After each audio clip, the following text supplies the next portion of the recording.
ربك ما فعلوه فذرهم وما يفترون ولتصغى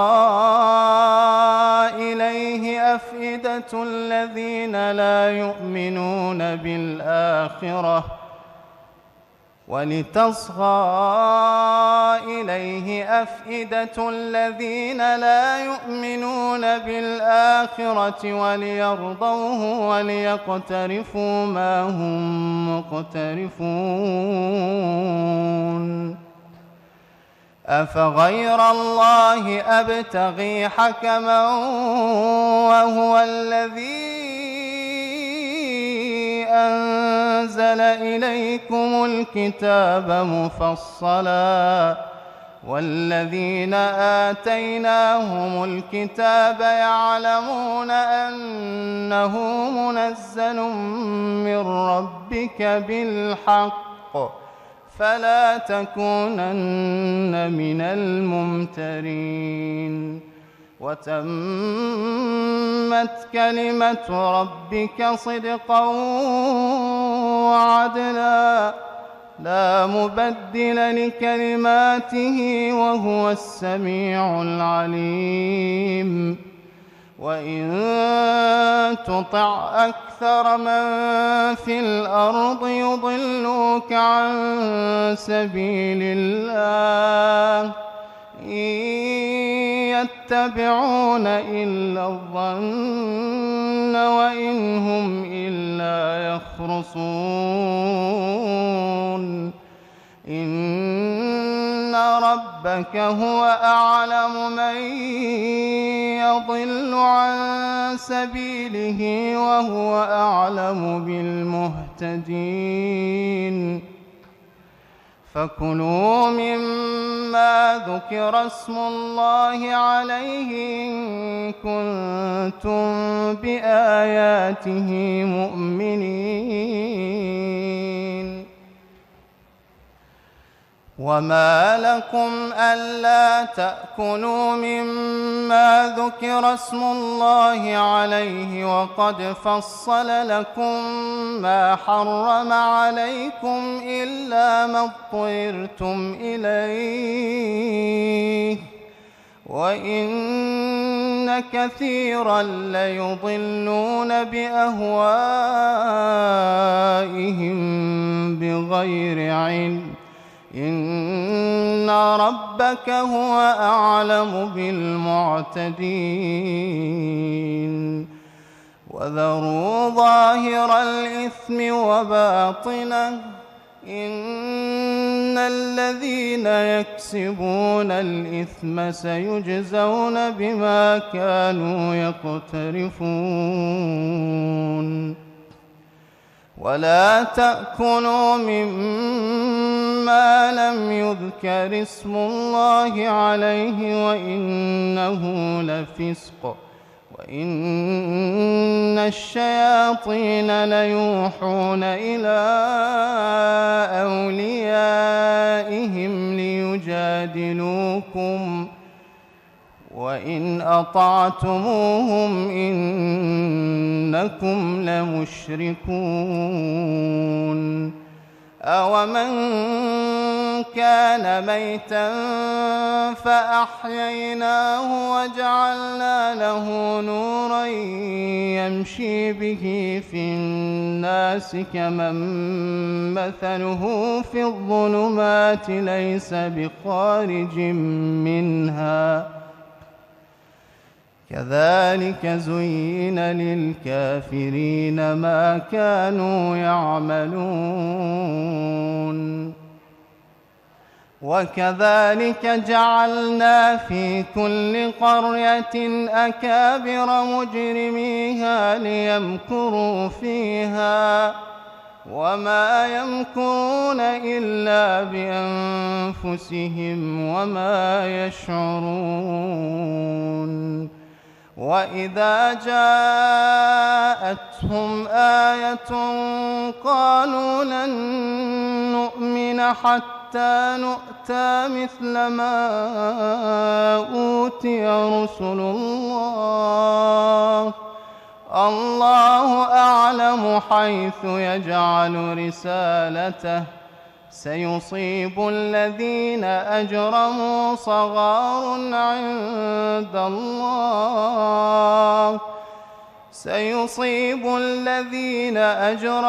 صغار عند الله وعذاب شديد بما كانوا يمكرون.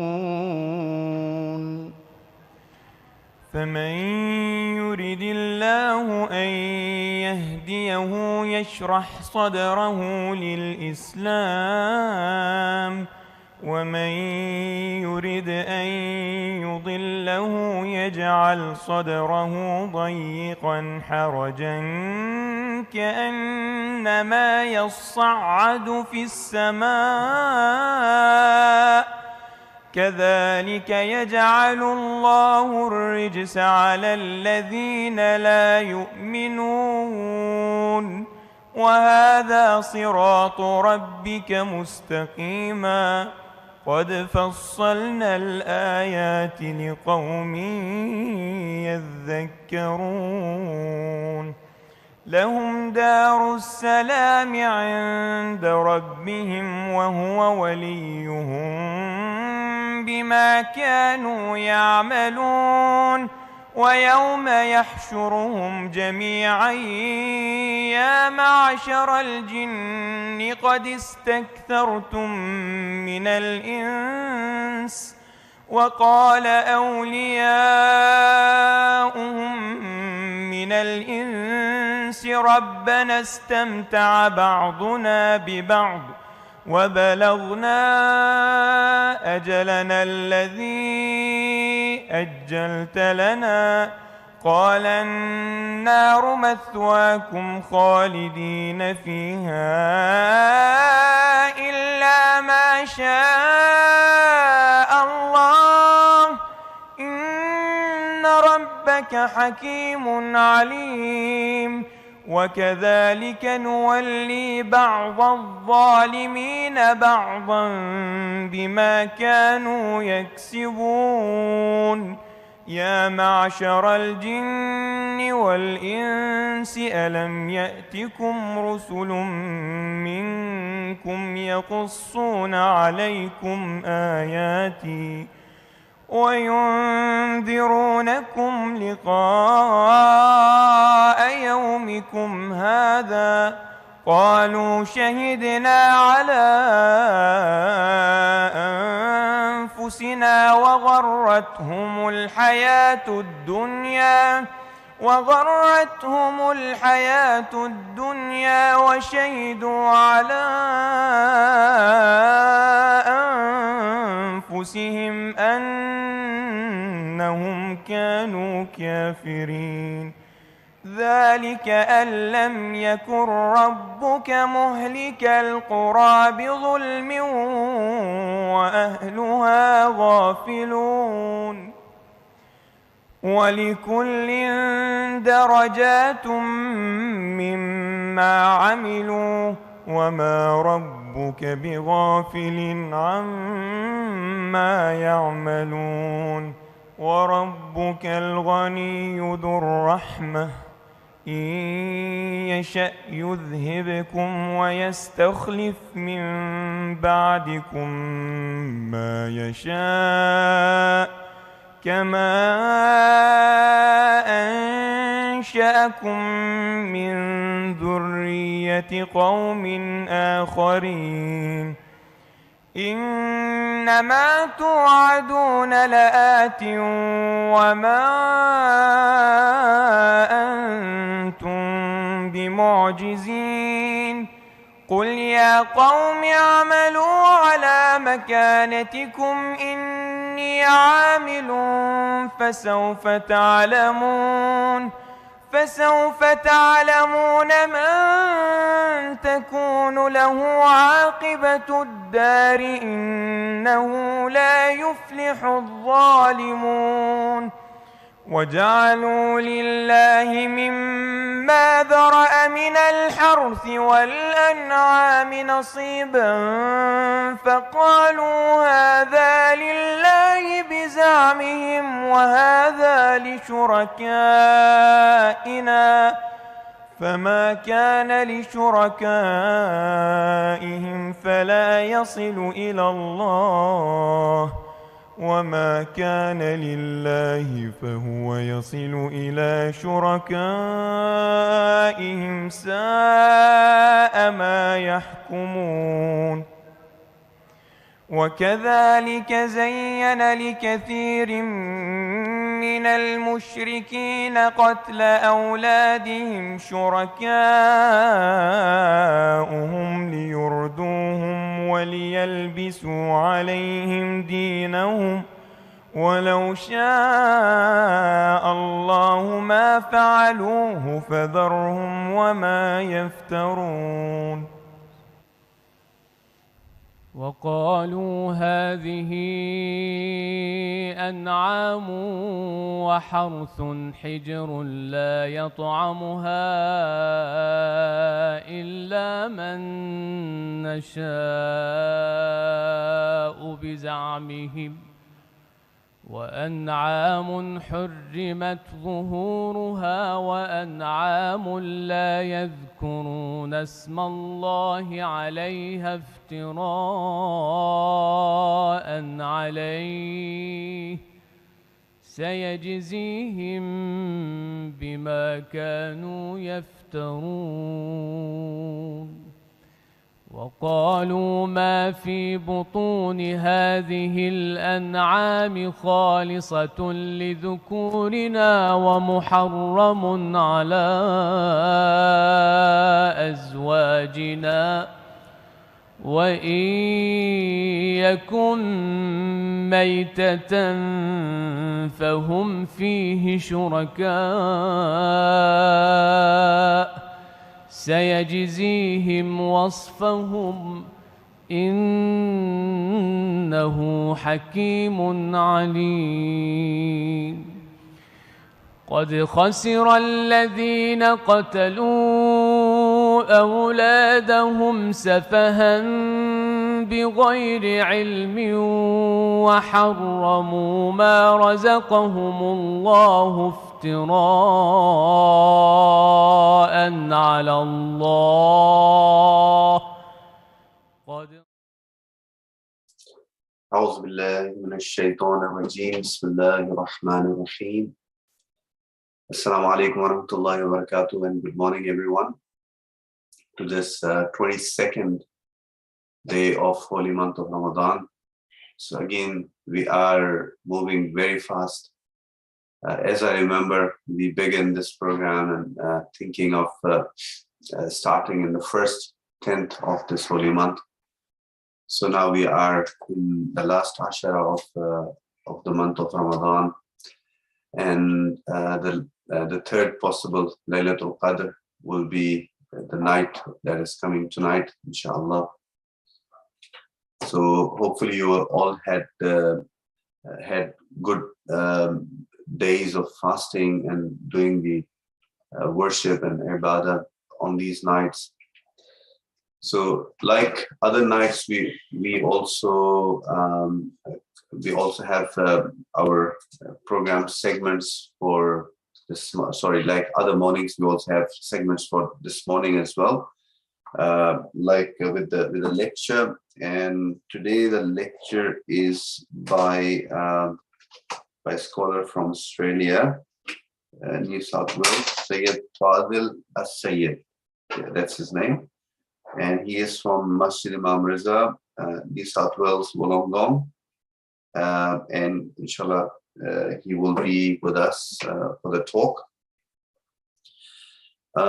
Well, we were talking about the Dua Makarim al-Akhlaq before we start the lecture. I would like to continue on the dua, so we will try to catch up on some of the lines that we left last time discussing, and inshallah we'll move on with the dua. And we'll also try to touch upon a little bit about the Amal for tonight, for the Laylatul Qadr, because lots of people, they ask that what else can we do beside the Amal that are conducted at different Islamic centers and Husseiniyyat. So yes, there are some beautiful, Amal that one can perform. So inshallah, we'll talk about that as well. So let's go ahead and we will continue with Dua Makarim al-Akhlaq tonight. Allahumma salli ala Muhammad wa ala Muhammad. So continuing from the line that we discussed before, again reminding everyone, Dua Makarim al-Akhlaq is the dua of our fourth Imam, Imam Ali ibn Hussein Zain al-Abidin alayhi salam. It contains beautiful gems and words of wisdom that can help us to live a life that is upon the virtues, that is upon the akhlaq of Ahlul Bayt, the akhlaq of Muhammad wa ali Muhammad, which is the purpose of the creation of Prophet, and that he was sent down upon the people. So if we follow these virtues, we have the potential to become in that state of closeness to Allah subhanahu wa ta'ala, which is the purpose of our creation. So inshallah we'll continue. وَعَمِّرْنِي مَا كَانَ عُمْرِي بِالذِّلَّةِ فِي طَاعَتِكَ. And here Imam is saying that let me live as long as my life is a free gift in being in your obedience, in your ata'at. So there is again a dua and an instruction by the Imam, asking us, telling us that life is worth living when it is free and it is in obedience to Allah subhanahu wa ta'ala. However, if one's life goes against the purpose of creation and against the obedience of Allah subhanahu wa ta'ala, it is rather not worth living. So next line. فَإِذَا كَانَ عُمْرِي مَرْتَعًا لِلشَّيْطَانِ فَاقْبِضْنِي إِلَيْكَ. But if my life should become the pasture of shaitan, then take it away. So here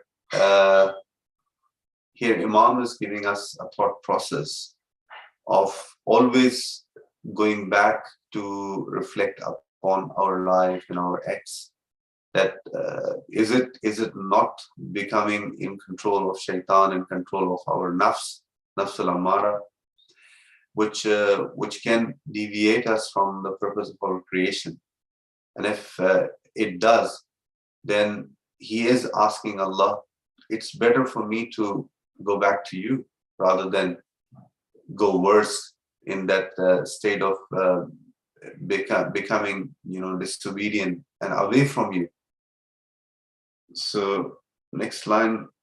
قبل أن يسبق مقطعك إلي أو يستحكم غضبك علي. Seize me to yourself before your hatred overtakes me or your wrath against me becomes firm. So again, there are stages that here, the way I understand, Imam is trying to show us that the way Allah subhanahu wa ta'ala's punishment work, which is indeed, of course, it's not God forces upon something on us or his hate takes over. It's rather the actions of the human being that gets those consequences as a result. So he's asking Allah subhanahu wa ta'ala that take me away from the line that we discussed before. Take me away before I become victim of my own deeds. We know the concept of makafatul amal, or some people, they use the term called karma, That means that, and that is the material side of makafat. But here it is encompassing. It also includes the spiritual side and the haqiqi, punishment that one can go through once the disobedience passes that stage and becomes like a play in the hands of shaitan.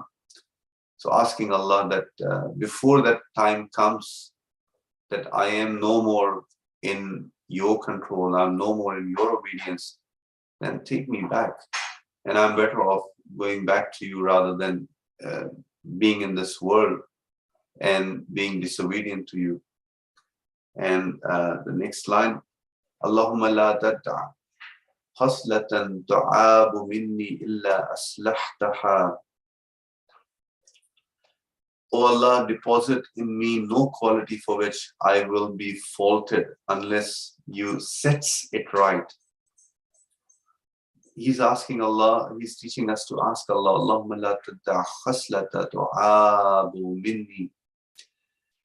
So, O Allah, bring those qualities in me that are perfect, that are complete, that are towards your pleasure, and put me into that right direction of sail. So we have discussed this concept that the direction is really important. So if 1 degree away from the destination can take us miles and thousands of miles away from our purpose, our destination.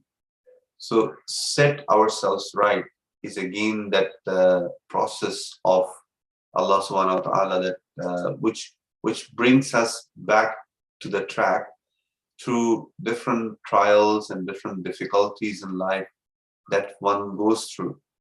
And through those difficulties and those trials, which are the reminders, which are, to set us right on the path. And the next line, وَلَا عَائِبَةً أَوْ أَنَّبُ بِهَا إِلَّا حَسَّنْتَهَا. No flaw for which I will be blamed unless you make it beautiful. And again, it is, of course, we do have, we have lacknesses in us. And Imam is asking that do not leave those lacknesses that are lacknesses for you, because we know sometimes people, they have deformities, they have, for example, someone they can't see, someone they can't speak in the material sense, or they don't have a leg working properly, and so forth. So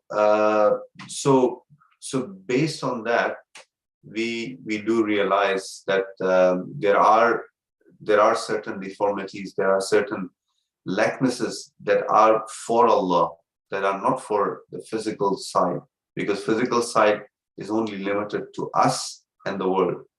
But there are certain lacknesses of nafs that are with Allah. So asking Allah that make those deformities patched and make it beautiful. So inshallah, with this line we'll stop it here, and we'll continue from the next line tomorrow, if Allah gives us the opportunity, inshallah. And now we'll go to the lecture by Sayyid Fadil, and inshallah we'll see you after the lecture. Just to remind everyone, the time for Imsak this morning is 5:27 a.m. and the Fajr is 5:37 a.m. Inshallah, see you after the lecture. Allahumma salli ala Muhammad wa ala Muhammad.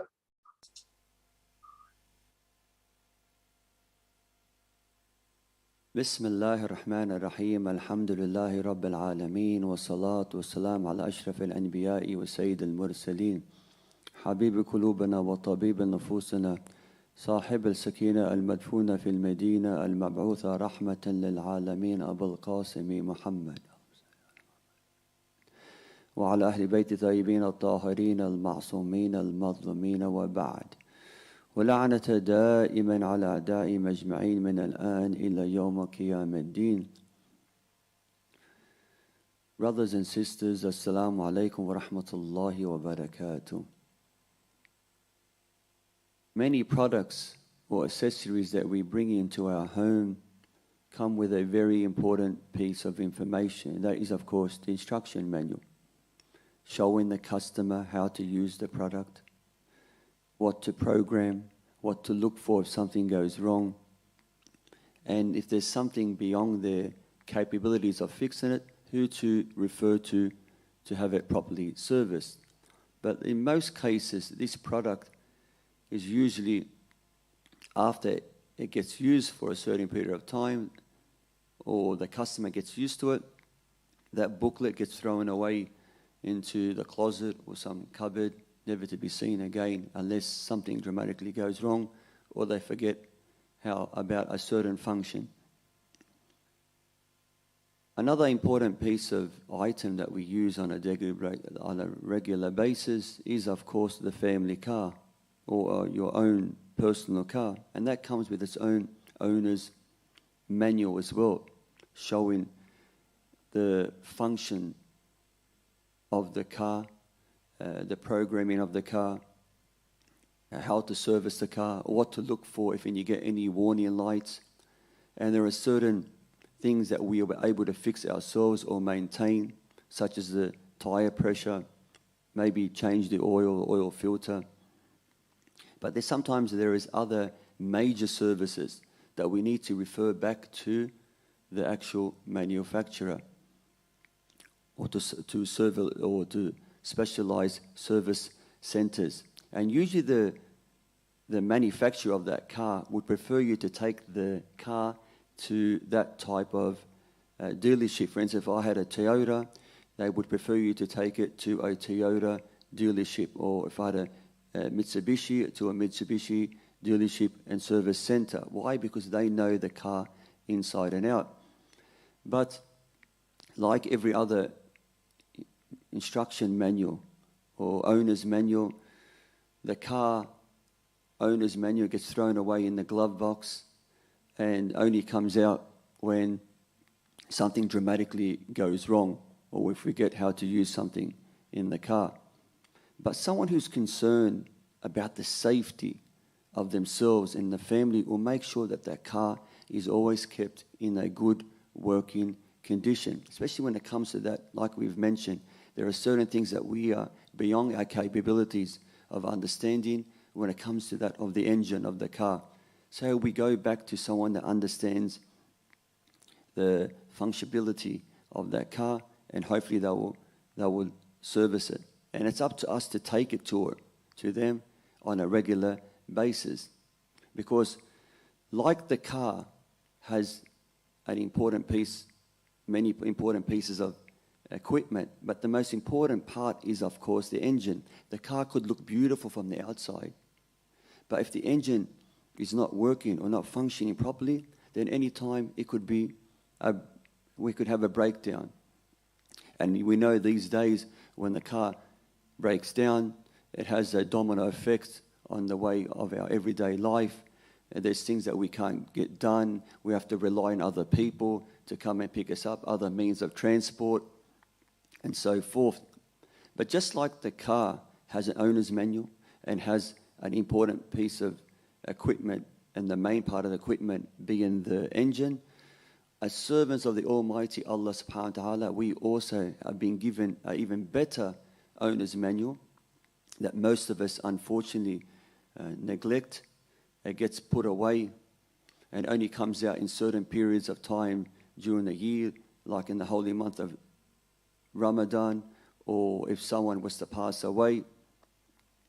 And that owner's manual, just like the car has a curator, the car has a manufacturer, the curator of everything in the world has given us the best instruction manual in maintaining and servicing ourselves, and that is, of course, the Holy Quran. So someone that is really focused on making sure that they are spiritually uplifted, that they maintain that closeness to Allah subhanahu wa ta'ala, that servicing of the soul, will always maintain that connection between themselves and the Holy Quran. And of course, like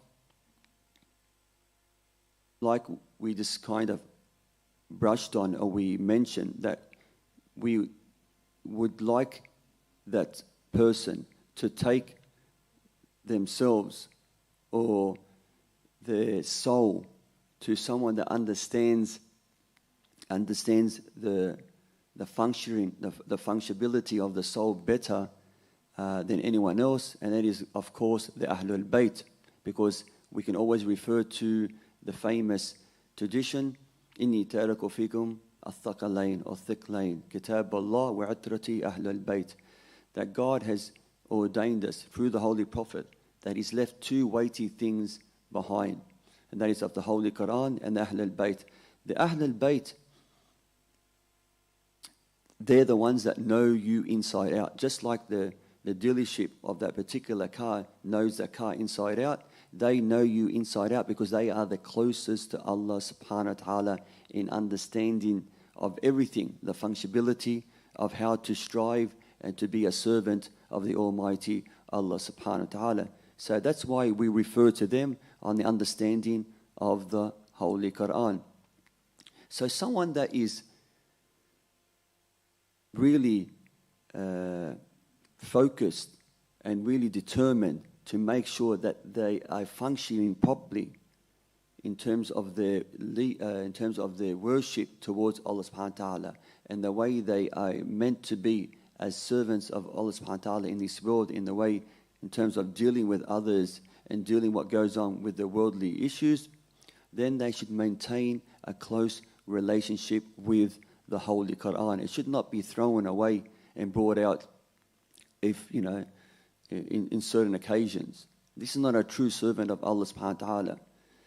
So when we look at traditions from the Ahlul Bayt alayhim salam, we'll find that Imam Zain Abidin alayhi salam has a beautiful narration where he says, alayka bil Quran, that we tell you to make sure that you have that connection with the Quran, because there are places in heaven, he says, that are only achieved by the amount of verses that someone has read or knows through the Holy Quran. And when I say read, like I said, making sure they read, understand, and implement that learning into their daily lives. And that's, again, we refer to the Holy Prophet and the Ahlul Bayt alayhim salam, because they know the Quran inside out. And then he says that the person that the Imam alayhi salam says that when a person reads the Quran will say to him, keep reading and ascend towards the Almighty Allah subhanahu wa ta'ala. When it comes to the understanding of the Quran or the reading of the Quran, we know that there are certain types of people that read the Quran for different reasons. Imam Muhammad al-Baqir alayhi salam sums it up in another beautiful hadith where he says that the people that read the Quran are of three types. He said the first one are the ones that read the Quran as a means of income, and they read it towards kings or monarchs just because they might have a beautiful voice, and they see themselves, because they've been gifted this position, that they see themselves better than other people. So basically they're just doing it to be in the spotlight. The second type of people that the Imam talks about that read the Quran are the ones that recite it, memorize it, and don't put it into practice. And that's what, like we've said, that the most important part of the Quran is not only just reading it, but reflecting, pondering, and making sure that we put that into use in our daily lives. And the last group, he says, are the best of the group. They are the ones that are really concerned about the spirituality, about to maintain a closeness to Allah subhanahu wa ta'ala, and to maintain that the soul is kept in good condition. Like we mentioned, like the car has to be kept in good condition. These people are determined to keep the soul in good condition. He goes, but these people are always, not only do they recite the Quran, they are connected to the Quran. Their whole body, their flesh, their blood, everything about their lives are connected to the Quran. They spend the nights reading the Quran. During the day, they are in thirsty, like even though they're working, they're in thirsty of reading the Quran, finding time to read the Quran. They don't go to bed without reading the Quran. He says these people are that blessed that not only do they bring safety to themselves, they bring safety to all those around them. And also, he says, by doing this, by connecting themselves to the Quran, they keep away evilness and wickedness. He also says, because their connection to the Quran, God Almighty brings down the barakat, the blessings from the skies, such as the rain, because of these people. Subhanallah, because of their connection to the Holy Quran. And then the Imam goes on to say that these people are very rare. But see, the Quran, when we look at it, or we understand it, it's our means as well of God Almighty talking back to us. Yes, God has given us other means when He said that if you as a servant want to talk to the Almighty God, then it's through dua. And He has said in the Holy Quran, وَإِذَا سَأْلَكَ عَبَادِي عَنِّي فَإِنِّي قَرِيبٌ, that if my servant was to ask you about me, that I am close, that I'll accept his dua, that I'm closer to him than his own jugular vein. He goes, but if you want God to speak back to you, then it's by reading the Quran. This Quran, that honestly, my brothers and sisters, you need tawfiq. And that's why if you're not having that connection with the Quran, then you have to ask yourself, what am I doing in terms of my service to the Almighty Allah subhanahu wa ta'ala? What is my level when it comes to staying away from things that are haram, to making sure that I'm looking at the halal way, that I'm enjoying the good and forbidding the evil? Are these implemented in our lives? Because if they're not, then these are a barrier between you and the Holy Quran. Because as we looked into the sermon of the Holy Prophet, and I'll finish off by saying this, that when you want to read the Quran, and the Prophet says in his sermon that you should ask God with what? 3 things, or 2 things. First of all, an intention that your niyyah is salih. And then your heart has to be pure. And that you ask God, especially in the month of the holy month of Sahar Ramadan, that He gives you the chance to fast as well as read the Quran. But the first you have to be implemented. You have to have the right intention and the pure heart. But if that heart is full of sin and vices, then no matter how much you read of the Quran, it would have no effect. Inshallah, in tomorrow's episode, we'll talk about why the Quran is known as the spring of the holy month of Ramadan, and the other effects, to make sure how we can have the tawfiq of connecting to the Holy Quran. هذه وآخر دعوانا أن الحمد لله رب العالمين وصلى الله على محمد وأهل بيت الطيبين الطاهرين.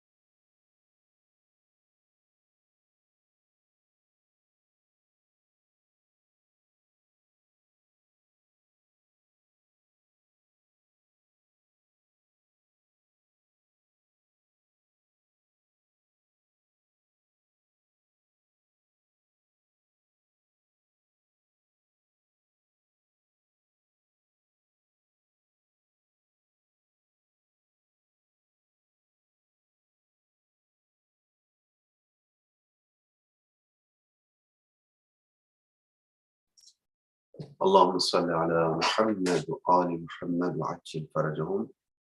So inshallah you took benefit from the talk, and Sayyid Fadil beautifully spoke about working on the heart, and that was again very close to the theme of our discussion of improving the akhlaq, because I was reading I was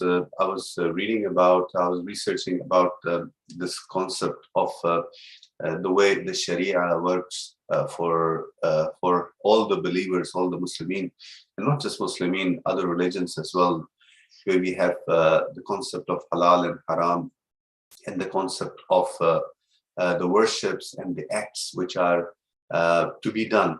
And there is a lot of emphasis on the actions, which is definitely the bare minimum.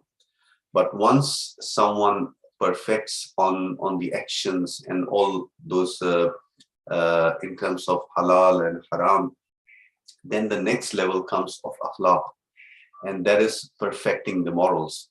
And I mean, that is one of the themes that we are discussing in through this dua of our fourth Imam, the dua Makarim al-Akhlaq. So once the actions are perfected, once the morals are perfected, then the next level comes, which is the bigger domain of a spiritual perfection, the perfection of of knowing the divine secrets. And this was a beautiful demonstration, beautiful explanation of the concept of imama, or the imamat from Allah subhanahu wa ta'ala, which is to provide this spiritual guidance, that divine guidance upon human being who has perfected not only their sharia, but also they have reached to the state of morals where they are ready to receive the divinely guided inspirations towards knowing the asrar, knowing the ma'arif of Allah subhanahu wa ta'ala. And that's where Quran talks to us on the next level.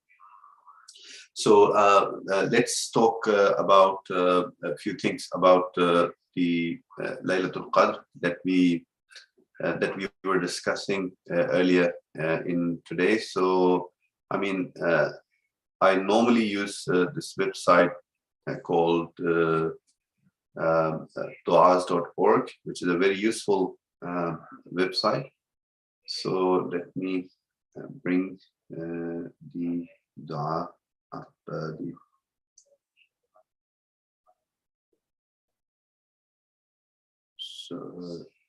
So inshallah we'll have it afterwards. So I'm just trying to look for it. Never mind. So let's go next to Dua Sahar. And just to remind everyone, the time for Fajr, the time for Imsak today is 5:27.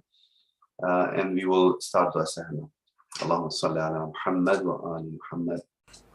بسم الله الرحمن الرحيم اللهم إني أسألك من بحائك بأبحاهم وكل بحائك بهيم اللهم إني أسألك ببحائك كله اللهم إني أسألك من جمالك بأجمله وكل جمالك جميل اللهم إني أسألك بجمالك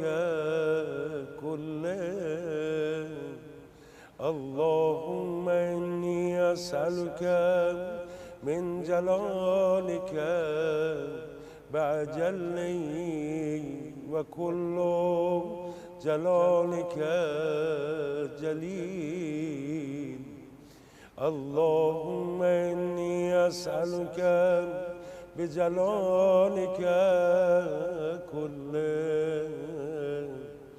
اللهم إني أسألك من عظمتك بعظمها، وكل عظمتك عظيمة. اللهم إني أسألك بعظمتك كلها.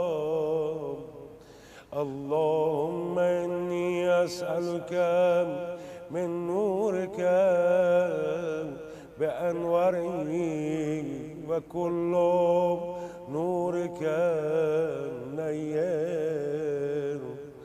اللهم إني أسألك بنورك كله. اللهم إني أسألك من رحمتك بأوسعها، وكل رحمتك واسعة. اللهم إني أسألك برحمتك كلها. اللهم إني أسألك من كلماتك بأتمها، وكل كلماتك تامة. اللهم إني أسألك بكلماتك كلها. اللهم إني أسألك من كمالك بأكمله، وكل كمالك كامل. اللهم إني أسألك بكمالك كله. اللهم إني أسألك من أسمائك بأكبرها، وكل أسمائك كبيرا. اللهم إني أسألك بأسمائك كلها. اللهم إني أسألك من عزتك بعظام، وكل عزتك عزيزا. اللهم إني أسألك بعزتك كلها. اللهم إني أسألك من مشيئتك بأمزاها، وكل مشيئتك ماضيا. اللهم إني أسألك بمشيئتك كلها. اللهم إني أسألك من قدرتك بالقدرة التي استطلت بها على كل شيء، وكل قدرتك مستطيلا. اللهم إني أسألك بقدرتك كلها. اللهم إني أسألك من علمك بأنفذه، وكل علمك نافذ. اللهم إني أسألك بعلمك كله. اللهم إني أسألك من قولك بأرزاهم، وكل قولك رضي. اللهم إني أسألك بقولك كله. اللهم إني أسألك من مسائلك بأحبها إليك، وكل مسائلك إليك حبيبا. اللهم إني أسألك بمسائلك كلهم. اللهم إني أسألك من شرفك بأشرفه، وكل شرفك شريف. اللهم إني أسألك بشرفك كله. اللهم إني أسألك من سلطانك بأدومه، وكل سلطانك دائم. اللهم إني أسألك بسلطانك كله. اللهم إني أسألك من ملكك بأفخره، وكل ملكك فاخر. اللهم إني أسألك بملكك كله.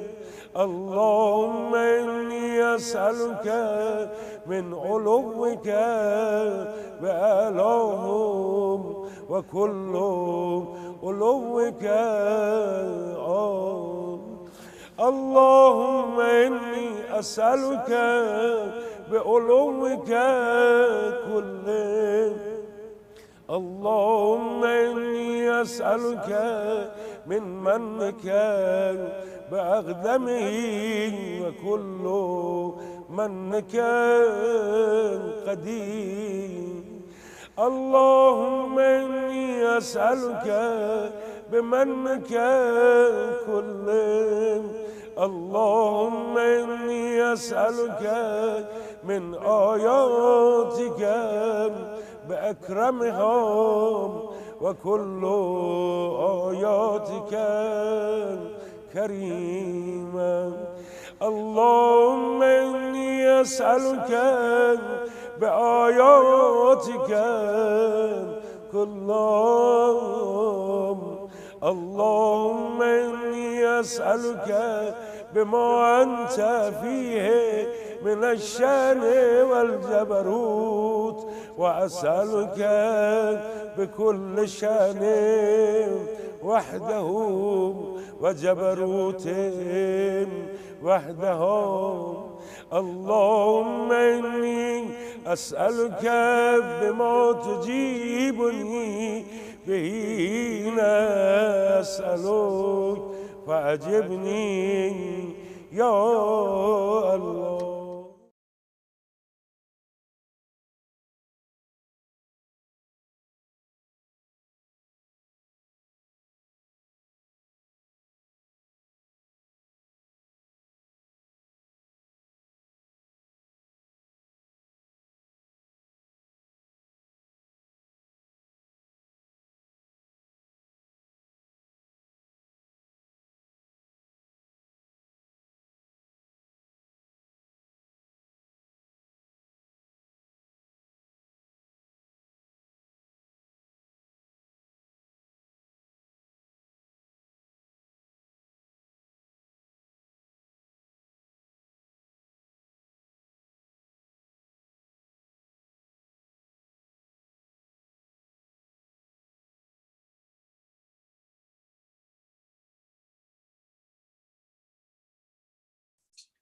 Welcome back.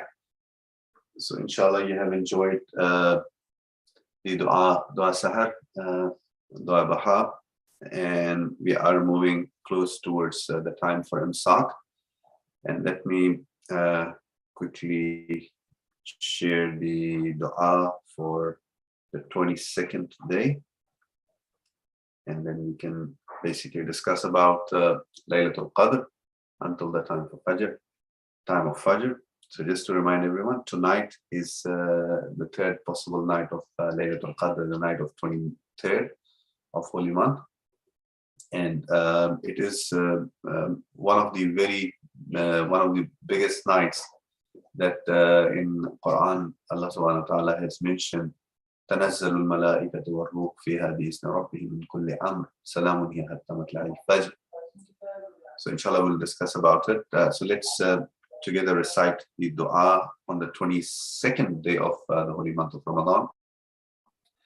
اللهم صل على محمد وعلى محمد بسم الله الرحمن الرحيم اللهم افتح لي فيه أبواب فضلك وأنزل علي فيه بركاتك ووقفني فيه لموجبات مرضاتك واسقني فيه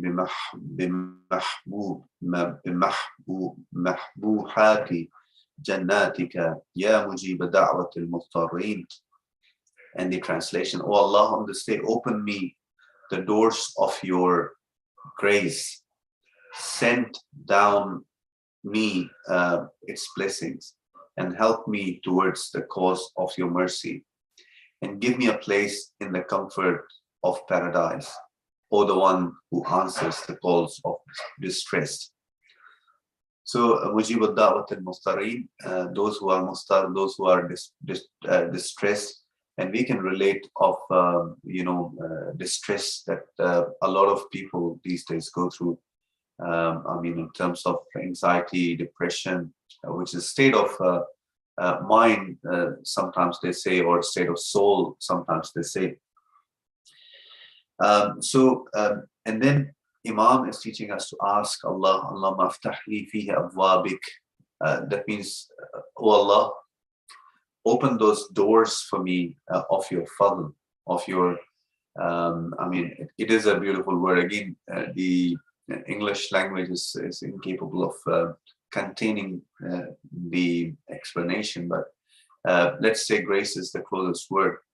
But fadl is something which is a safety net, which is like a cover from Allah subhanahu wa ta'ala, which keeps us like in terms of perfection, in terms of guidance. So it is a terminology which inshallah we'll discuss another time.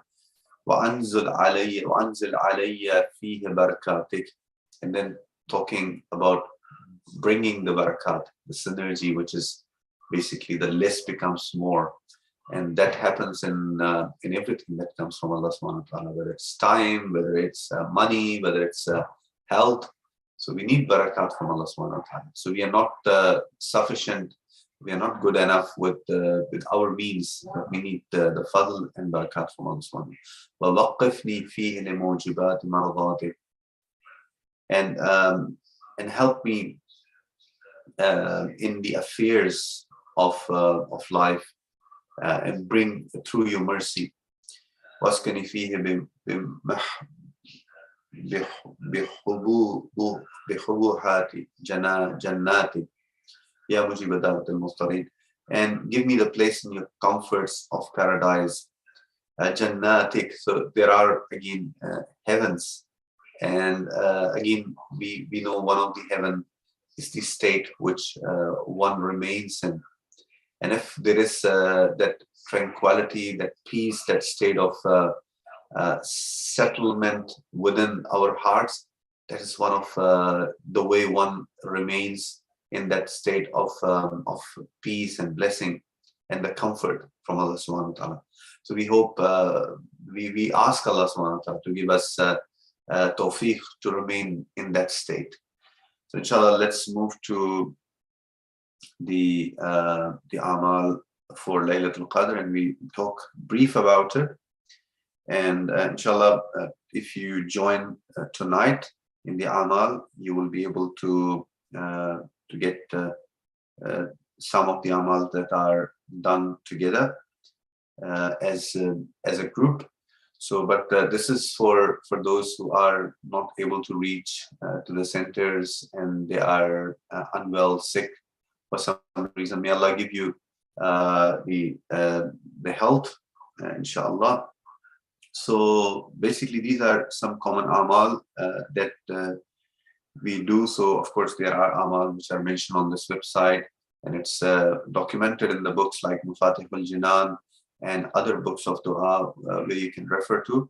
So there are amal, there is prescribed ghusl, which is basically the ablution bath, and you can consult the book of your Maraja to find out how the ghusl is done. And then giving charity is highly recommended tonight, whether it's a charity of money, which is very good, but there are other forms of charity, and even like a small piece of good advice is charity. So do something for the sake of Allah subhanahu wa ta'ala tonight, as much as you are able to.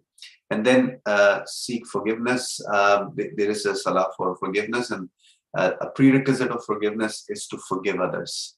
And it is basically a precondition that we should forgive everyone that we know of, and especially our blood relatives. So let's patch up with all the blood relatives, all the brothers, sisters, parents, and cousins, and all the relations. You have to have that positive bonding, inshallah, before asking forgiveness from Allah subhanahu wa ta'ala. And then of course these amal which goes to Dua Joshan and Kabir, which is normally done at Hussainia, and you can also join the live stream tonight for these amal.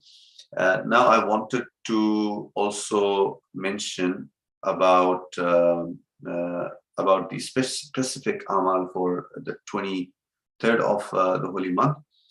And alongside, I'll basically, I like personally, let me say, I like this personally to plan the Laylatul Qadr. And we are lucky that today is a public holiday here in New Zealand, being Anzac Day. So we have time to plan for the night. And let's not take it light. So, what I usually do is I plan my night that I will be spending some time for the reflection upon basically my life, and how thankful I am for the blessings from Allah subhanahu wa ta'ala, and also look forward towards the next year. So it's like a renewal of your commitment. A renewal of your how they have New Year plans. So one can also plan for the new year, because these nights are when your taqdeer is prescribed from Allah subhanahu wa ta'ala. And of course, not diminishing all the other acts that one does in tonight, but one of the best acts is also reflection and pondering. So different people do it differently. But I like thinking about the future and planning about what I can do in terms of my coming year. And then one of the beautiful acts for tonight is Salatul Jafar Tayyar, which is also mentioned in the books. It's a beautiful prayer, and it is highly recommended for those who are in some kind of difficulty. So do this salah in Laylatul Qadr. You can do it otherwise as well, and the methods are prescribed in different places and on different books, and they have you can search up on the internet as well. So there is recommended recitation of surah of Quran, so Surah Rum, Surah Dukhan, Surah Ankabut, that like one can do, and as a group you can do. And of course, your qaza prayers is all the qaza actions one can do in these holy nights, which is good as well. But again, I can't emphasize more that as Prophet said, I'll try to rephrase it in my words, that tafakkuru fi sa'atin. So from those from that line, that 1 hour of pondering. And pondering upon what? Pondering upon the concepts, our reality, upon Quran. 1 hour of pondering upon the affairs of that are prescribed by Allah subhanahu wa ta'ala in these nights, or in general, is better than 1,000 nights of worship. So meaning that it is so heavy that we self-reflect upon where we are standing at the moment and what direction are we heading to. It is upon each of us. I mean, we have different inclinations. One likes to recite Quran and tafsir of it and understand what the message I'm getting from it. And others can read du'as of Imam and its translation. There is Nahjul Balagha and beautiful sermons and beautiful small short narrations of Imam. And again, I mean, for convenience, we have got lectures that one can benefit from them in this night. So inshallah, it is time for the Azan of Fajr. So we'll move to the Azan now. And we ask Allah subhanahu wa ta'ala to give us the opportunity to spend this Laylatul Qadr as the best night. And inshallah, ask Allah to grant us the blessings from His end, from all the blessings to all mu'mineen and mu'minat. Inshallah, we'll take permission from you, and we'll see you tomorrow morning, 4:30, same time. Till then, Assalamu alaikum wa rahmatullahi wa barakatuh.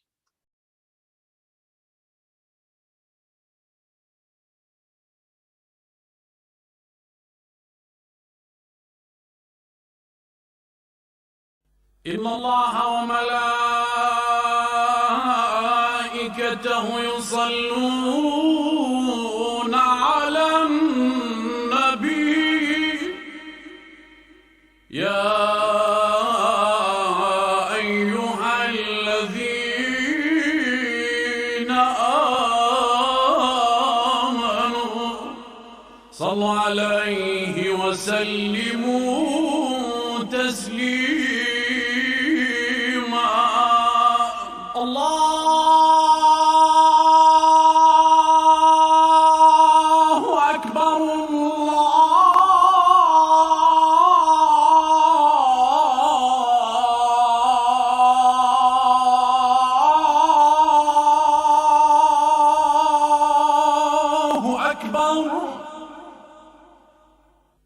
الله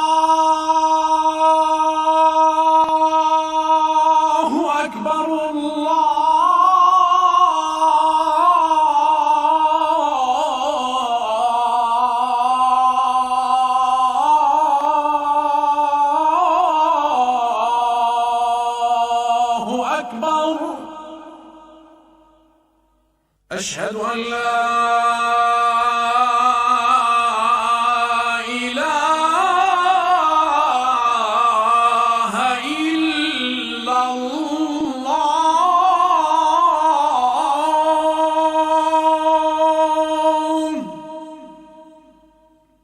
أشهد أن لا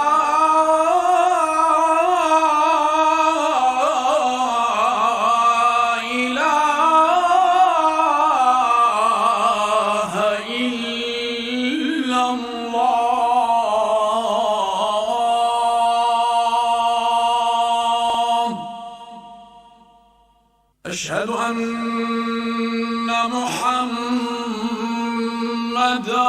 رسول الله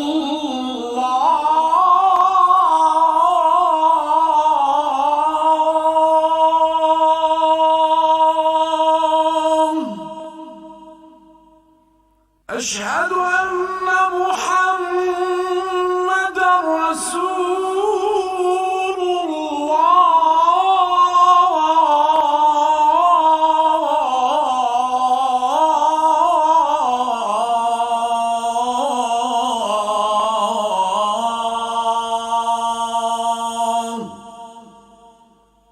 أشهد أن عليا ولي الله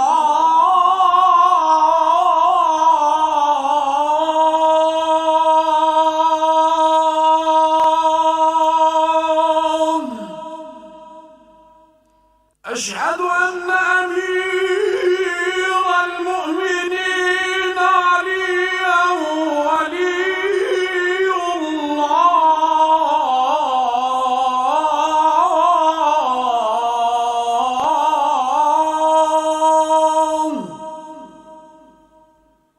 حي على الصلاة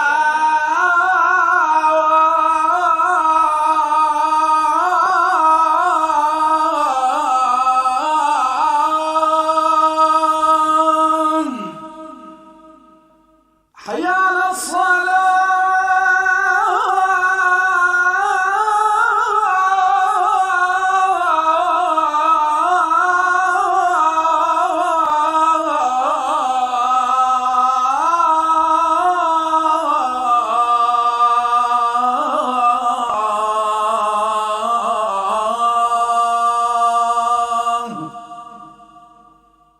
حي على الفلاح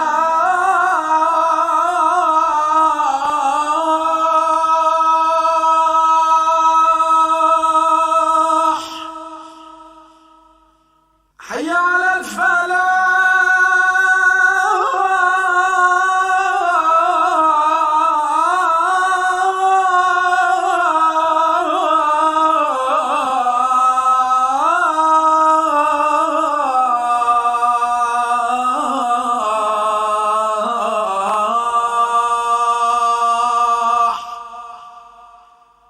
حي على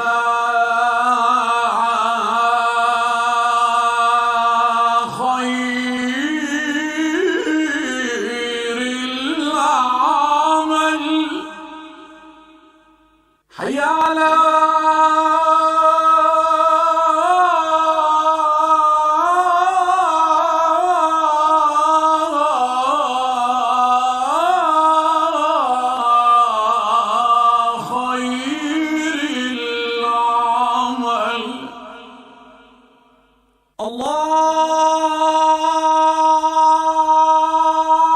الله أكبر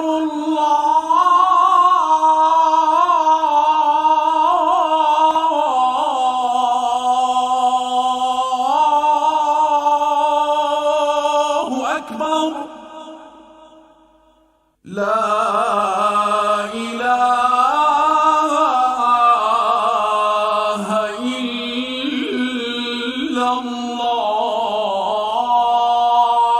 الله لا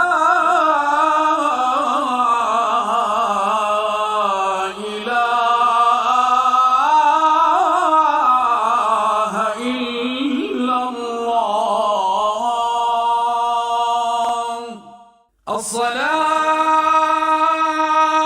الصلاة والسلام عليك يا رسول الله